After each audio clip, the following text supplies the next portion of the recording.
Ah là là, alors on va parler d'un artiste qui a vraiment marqué son Incroyable. époque, Victor Vasarely. Oui. Et il est à Madrid. Il est à Madrid, oui, au musée Thyssen Van Mizza de Madrid, le temps d'une exposition. Et si nous, on y allait, c'est que c'est assez rare maintenant de voir Vasarely tout seul dans une exposition. Donc c'était incontournable, il fallait absolument y aller. Vasarely, qui est un artiste hongrois au départ, né en 1906 à Pécs exactement, mais qui a été naturalisé français. Et vous savez quoi? Dans les années 70, Vasarely, c'était l'artiste incontournable. Il avait 10 fois plus de succès que Picasso à cette époque-là. Et pourtant, Picasso avait une carrière très très florissante du côté du sud de la France déjà.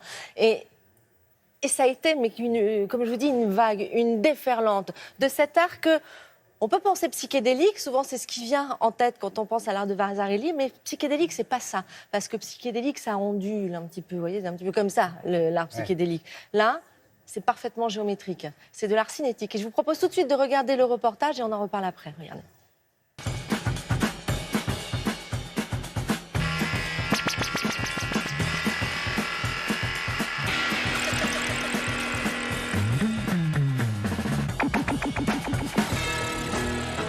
Si les années 60 nous avaient plongé dans un univers très pop, les années 70, elles, furent plutôt hop. Hop comme optique, illusion d'optique. Et le maître en la matière, celui qui va déjouer nos sens pour notre plus grand plaisir, c'est Victor Vasarely.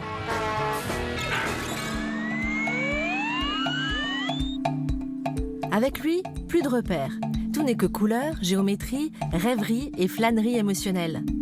Des carrés qui avancent et reculent, des sphères qui se gonflent ou se creusent, l'effet visuel est garanti. Il provoque en nous une émotion étrange et délicieuse, à défaut de la comprendre.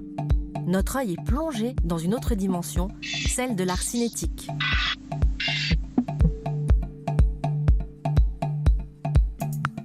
Cinétique, c'est ainsi que Vasarely définit son œuvre.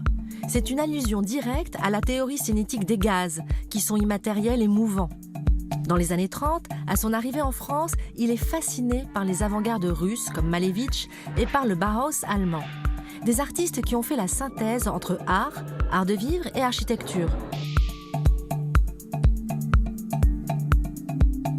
Vasarely veut que son œuvre soit décorative et elle le sera. À tel point que son succès est immense. En France notamment, cet art géométrique et abstrait envahit tout.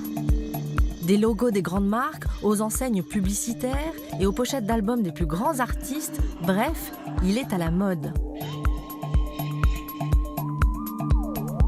La singularité de Vasarely tient aussi au fait que ce n'est pas lui qui peint ses toiles. Il conçoit un dessin précis au préalable, établit un code couleur strict, mais confie la réalisation finale à ses équipes. Il trouve plus de plaisir à concevoir une œuvre de manière quasi scientifique plutôt qu'à la peindre. Et c'est grâce à ce travail d'équipe qu'il signera plus de 10 000 tableaux.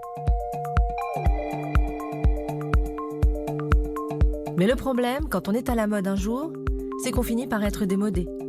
Ce qui fut in dans les années 70 fut out dans les années 80. Et Vasarely n'a pas échappé à la règle. Aujourd'hui, il retrouve ses lettres de noblesse et sa cote remonte sur le marché de l'art international. Et c'est tant mieux, car même si les modes passent, son œuvre reste pour tout spectateur une expérience émotionnelle à vivre. Impressionnant, hein, quand vous regardez bien comme ça. Là. Oui, c'est pour ça qu'on parle d'émotion, parce que le regard, donc en fait, finalement, le cerveau est totalement troublé. Il est totalement trompé face à une œuvre de Vasarely. On ne sait pas si comment on peut définir ce travail de Vasarely?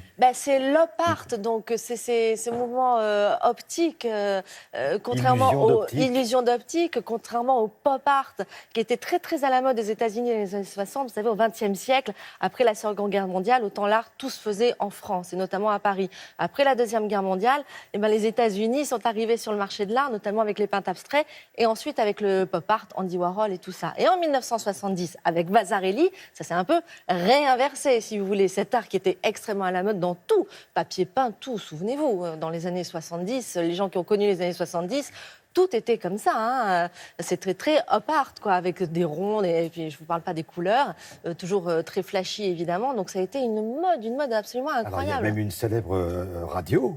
Oui, une célèbre radio française qui avait demandé à Vasarely de faire l'enseigne de la radio. Une célèbre radio, si vous habitez à Paris ou que vous êtes passé à Paris, voilà, si vous êtes passé devant cette façade, forcément vous vous en souvenez. Cette façade a été démontée l'année dernière pour faire don à la Fondation Vasarely qui se trouve à Gordes, dans le sud de la France. Voilà. Vous avez jusqu'au 9 septembre, oui, si jamais vous passez par Madrid. À Madrid, au musée Thyssen-Bornemisza. Merci Béatrice.